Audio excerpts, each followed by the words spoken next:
గురువుగారు కారణ జన్ముడిగా దత్తాత్రేయుడు జన్మించాడు. అటువంటి దత్తుడు ఎన్ని అవతారాల్ని దాల్చాడు?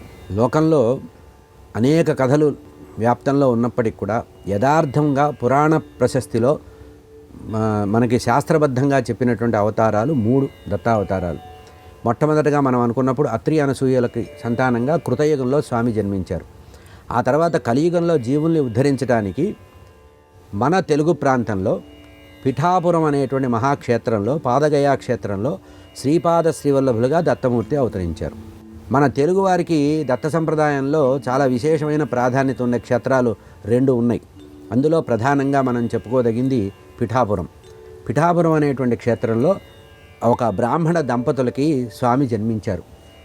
ఆ దత్తాత్రేయ స్వామి 2వ అవతారం పేరే శ్రీపాద శ్రీవల్లభులు.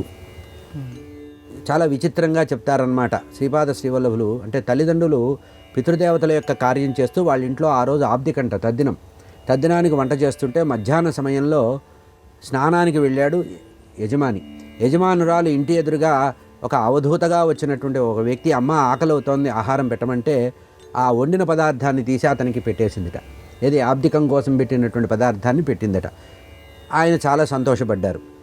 ఇంటికి భర్త స్నానం చేసి వచ్చిన తర్వాత భర్తతో చెప్పింది, అయ్యా ఇంటికి ఈరోజు అతిథిగా ఒక అవధూత వచ్చారు, ఆయన చూస్తే నాకు ఎందుకో భగవంతుడిని చూసినట్టు అనిపించింది, ఈ వండిన పదార్థం అంతా ఆయనకి పెట్టేశానంటే చాలా మంచి పని చేశావు.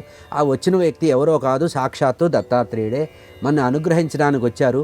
పితృదేవతలకి మనం ఏదైతే ఈరోజు మనం ఆహారం పెట్టాలనుకున్నామో అది భగవంతుడే స్వయంగా వచ్చి చెప్పారు అంటే ఆ భగవంతుడు స్వప్నంలో కనపడి దత్తాత్రేయ స్వామి అమ్మా ఏం కావాలి నీకు అని అడిగితే నువ్వు నన్ను అమ్మ అని పిలిచావు కనుక నువ్వు నా కుమారుడుగా రమ్మంటే ఆ కృతయుగంలో ఉన్నటువంటి దత్తాత్రేయ స్వామి కలియుగంలో పిఠాపురం అనేటువంటి పవిత్ర క్షేత్రంలో ఆ బ్రాహ్మణ దంపతులకి స్వామి శ్రీపాద శ్రీవల్లభులుగా పుట్టారు.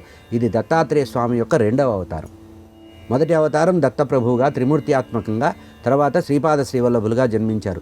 ఈయన మన తెలుగు రాష్ట్రంలో బాగా పర్యటించినట్టుగా, తెలుగు రాష్ట్రాల్లో బాగా పర్యటించినట్టుగా తెలుస్తుంది. కృష్ణానది ఒడ్డున స్వామి అంతర్ధానమైనట్టుగా కనబడుతుంది.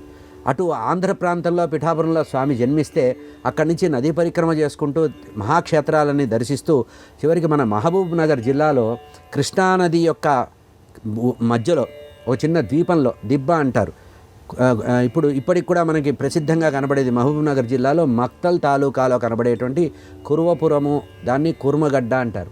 అక్కడ స్వామి తన యొక్క సాధన చేయడానికి వచ్చారు శ్రీపాద శ్రీవల్లభులుగా. ఇది దత్తాత్రేయ స్వామి యొక్క 2వ అవతారం. ఇక్కడే ఉండి అనేక మంది జీవుల్ని ఉద్ధరించినటువంటి కథలు మనకు కనబడతాయి. ఒక విచిత్రమైన కథ అటు కర్ణాటక రాష్ట్రంలో బీదర్కి సంబంధించి, ఇటు కురోపురానికి సంబంధించినటువంటి కథ ఒకటి ఉంది. ఒక రజకుడు రోజు బట్టలు ఉతుక్కునేవాట, కృష్ణానది ఒడ్డులో బట్టలు ఉతుకుతూ ఉండేవాట. అప్పుడు స్వామి శ్రీపాద శ్రీవల్లభులు అవతల ఒడ్డులో కూర్చొని జపం చేసుకుంటూ కూర్చునేవారట. స్వామి బట్టల్ని కూడా ఉతికి ఆరేసించి అక్కడ పెట్టేవాట. ఒకరోజు అనుకోకుండా ఆ బట్టలు ఉతుకుతూ అన్యాపదేశంగా ఏదో ఆలోచిస్తూ ఉన్నట్ట. అప్పుడు శ్రీపాద శ్రీవల్లభులు పిలిచి రజకుడిని పిలిచిన ఆయన ఏమిటి ఆలోచిస్తున్నావు అని అన్నట్ట. అంటే ఏం లేదు స్వామి, ఆ రాజుగారిని చూస్తే చాలా ఆశ్చర్యం అనిపించింది, నాది జన్మ ఉంది, పొద్దున్న లేస్తే బట్టలు తీతే కానీ జీవితం గడపడం లేదు, ఆయన ఎంత అదృష్టవంతుడో, ఏనుగు మీద గుర్రాల మీద పరివారంతో రాణులతో వచ్చాడంటే నీకు ఈ కోరిక ఉందా అని అడిగారు. ఏం కోరుతున్నావురా అంటే మన వల్ల ఏ పని కాదన్నట్ట. కాదు వచ్చే జన్మలో నువ్వు బీదర్ నవాబుగా పుడతావన్నట్టు. అట్లా శ్రీపాద శ్రీవల్లభులు కృష్ణానది ఒడ్డున ఒక రజకుణ్ణి నవాబుగా మార్చినటువంటి అవతారం కనబడుతుంది. ఇట్లా అనేక లీలలు చేసినటువంటి సందర్భం మనకి ఇక్కడ ఇది 2వ అవతారం. ఇక 3వది దత్తాత్రేయ స్వామి యొక్క 3వ అవతారమే శ్రీ నృసింహ సరస్వతి అవతారం. ఇది కూడా జ్ఞానావతారంగా చెప్పబడుతుంది. మనకి ప్రసిద్ధంగా కర్ణాటక రాష్ట్రంలో గుల్బర్గా జిల్లాలో ఉండేటువంటి గాణగాపురం అనేటువంటి క్షేత్రంలో భీమా అమరజ అనేటువంటి 2 నదుల యొక్క సంగమంలో స్వామి అక్కడ ఉండి అనంతకాలం అక్కడ జీవులందరినీ ఉద్ధరించినట్టు ఎంతోమంది ఎన్నో వైభవాలు చెప్పినట్టుగా ఉంది.